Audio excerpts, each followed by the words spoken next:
What's going on guys, it's Unknown Player here, and in this video we'll be talking about what sort of DLC to expect in year 2 of Destiny, because Bungie actually announced some content which will be on the way coming in year 2, so that includes the majority of 2016 until September, when we can assume that Destiny 2 will probably come out. So in yesterday's video I talked about the changes of the DLC structure for year 2 and how it's going to be different this year. If you missed that video, it will be linked in the description. I recommend you watch that video before watching this one. So I'm going to go off what I said in yesterday's video, which was about the type of content we can expect and why it's changed. And in this video we're going to talk specifically about some of the new info we got of what to expect in year 2 and also when. So Bungie actually came out in their weekly update and told us some bits of info on what's on the way, which is good. I'm definitely the kind of person which loves to know what's next and what's on the way for a game, even if it's very vague and not very descriptive. So they started off by saying they understand that we think Sparrow Racing is cool, but they also understand that lots of people were worried with the Eurogamer article about what's coming in year 2, and if it's just going to be events like Festival of the Lost and Sparrow Racing, with Tess Everest selling new emotes and cosmetic items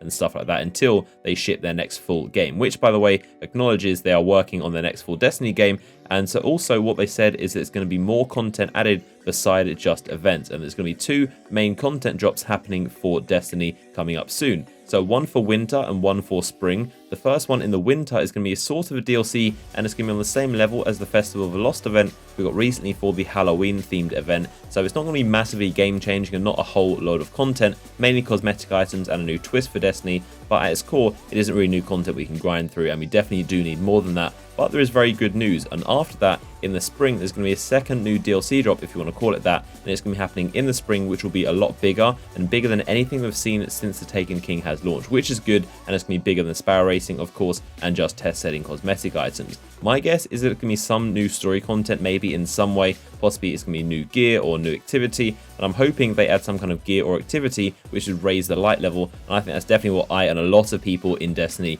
would love to see, just something that will kind of add more endgame activities and give you a reason to grind out for more drops and more activities, which would be something new and fresh to the game. They also mentioned that some of these things will be additions to your director, so the main orbit screen where you select the activity and basically the map where you want to go. That means it will possibly be a new activity, maybe on the level of Prison of Elders or Court of Oryx or something like that, and it'll be a new PvE activity which will be something cool to add to the director and something else to grind out. Probably won't be as deep as a raid of course, but it will be something at least to be able to play and get new gear on. I'm doubting they'll add something as big as a new planet or a moon or a completely new playable area. They definitely want to hype that up a lot more, and it'll be a big proper DLC, or possibly even saved until Destiny 2. And something else they said which I definitely like is that some of them will be surprise events, so most likely the Festival of the Lost event happening in the winter, but others they're going to announce beforehand, which I definitely like. And I love the idea of actual announcements, and they're telling us what's on the way, so possibly there'll be trailers and stuff like that. And the second spring event seems like it's going to be almost a mini expansion.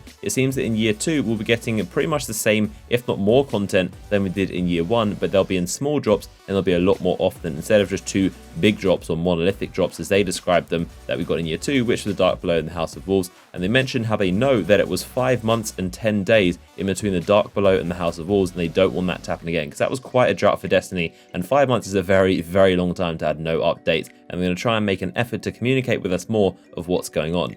Now, one big question is if this second bigger DLC is going to be paid for or whether it will be free. They sort of give the impression that everything will be free in year 2, and the money they need to pay for the game's development will come from microtransactions, but we still don't know at this point whether they're going to charge for a DLC pack or whether it will be just more smaller drops that are free and make the money off the microtransactions like the emotes and the cosmetic items that Tess tends to sell with her Eververse company. But we still do not know at this point. It could be the first DLC is free and the second one could be like a $10 DLC or a $20. The only main difference this year is that DLC won't be in 2 big packs, and they'll be spread out into lots of smaller drops. Now, the only unfortunate thing is that we probably won't be getting a new raid until Destiny 2, which really does suck. I'm pretty sure everyone's favourite thing about Destiny are the raids. They're without doubt one of the best things you can do, and they are so much fun and such a brand new thing for first-person shooters. I personally doubt there will be a raid until Destiny 2, but who knows, they could surprise us, but at this point it's just a guessing game. And then after these 2 winter and spring DLC drops, they said there is more after that as well. And the main thing to take away from this is that Bungie do not want their game to die. Obviously, they want to make money while also entertaining its player base. So if they see the amount of people logging on every day is depleting and they see there's not much content, they're going to try and entertain us, because that is essentially what the live team is going to be doing for year 2.